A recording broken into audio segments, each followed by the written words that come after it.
This section of our unit is on organisms and the environment. If you have not done the vocabulary, you might want to do that first. So, meerkats live in a family groups. They protect each other, they watch out for danger, they watch out for eagles, lions, and hunters, which are predators, in the Kalahari Desert. So these are a species.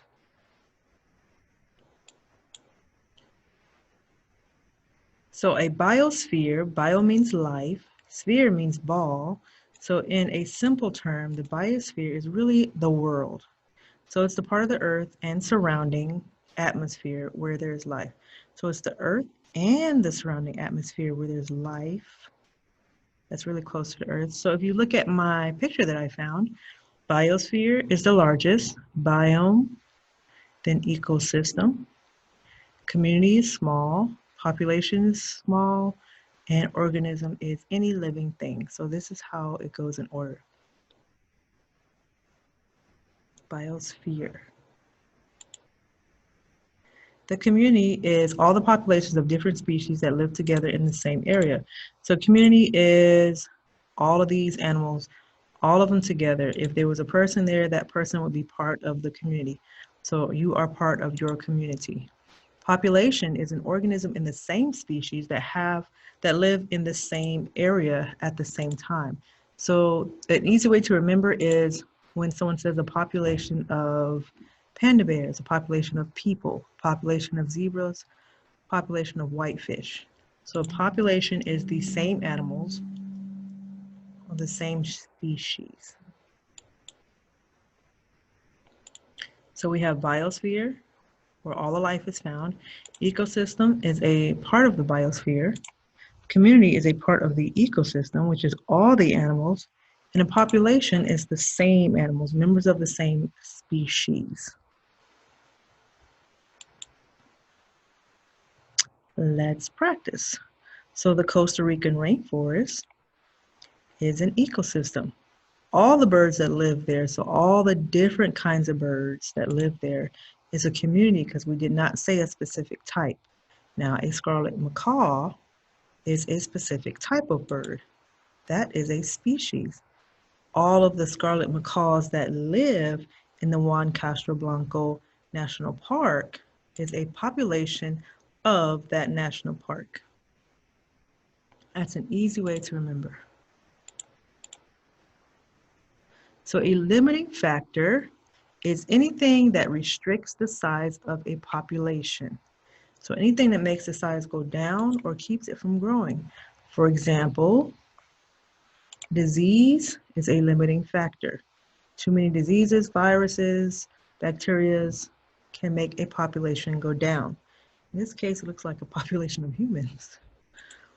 Accidents can make a population go down. Natural factors such as floods and fires, hurricanes make a population go down. Starvation, and some places it's also for human population. Starvation makes the population go down. Hunting can make a population go down. That's why some animals, it's illegal to hunt certain animals.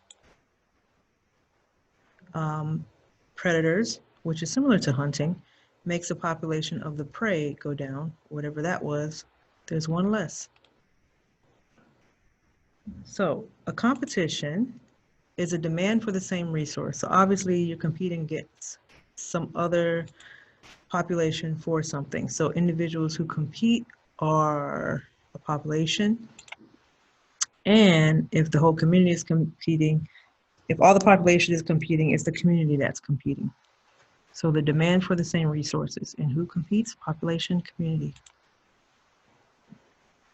Population density is the size of a population compared to the amount of space available. So we can have 30 kids in this classroom, 34 max. If someone tries to put 60 some kids in the classroom, we have gone above our population density. So in the desert, for example, you may not find 200 rabbits in one spot because of the density. Too many. So a community is all the population of different species that live together in the same area at the same time. So all the population, different species. The population is the same species.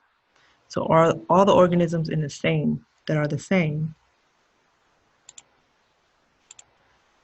The population size are restricted by limiting factors, because remember, limiting factors make the population go down, and competition increases.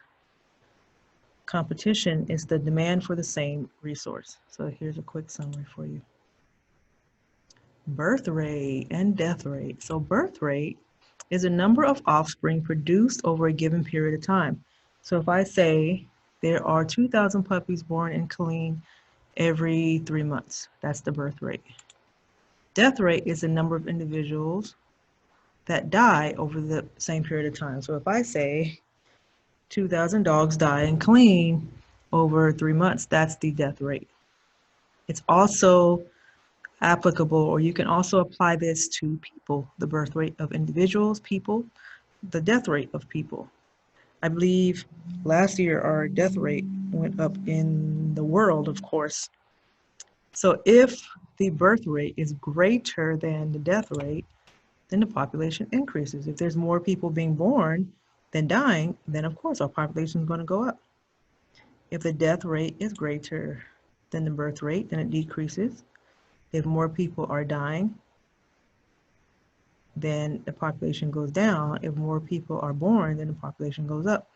But if the death rate and the birth rate are the same, then what happens?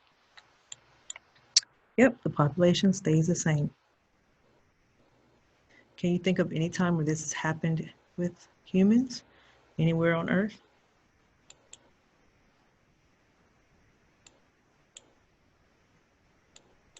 That's what we just went over. So animals, again, extinct are no living members. Threatened species means they're going away. And endangered. So threatened means these animals are threatened, like they're going away. Their population is being threatened. Endangered is worse than threatened. So they're fading away even more. And of course, you know, extinct is they're gone. So record the two factors that must be present for exponential population. So the perfect population needs ideal conditions and unlimited resources.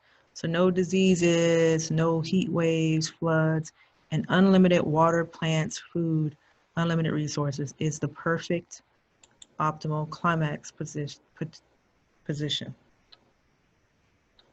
Population decreases happen with natural disasters, disease, predators, predation, and lack of needs. We did go over that. This is a review.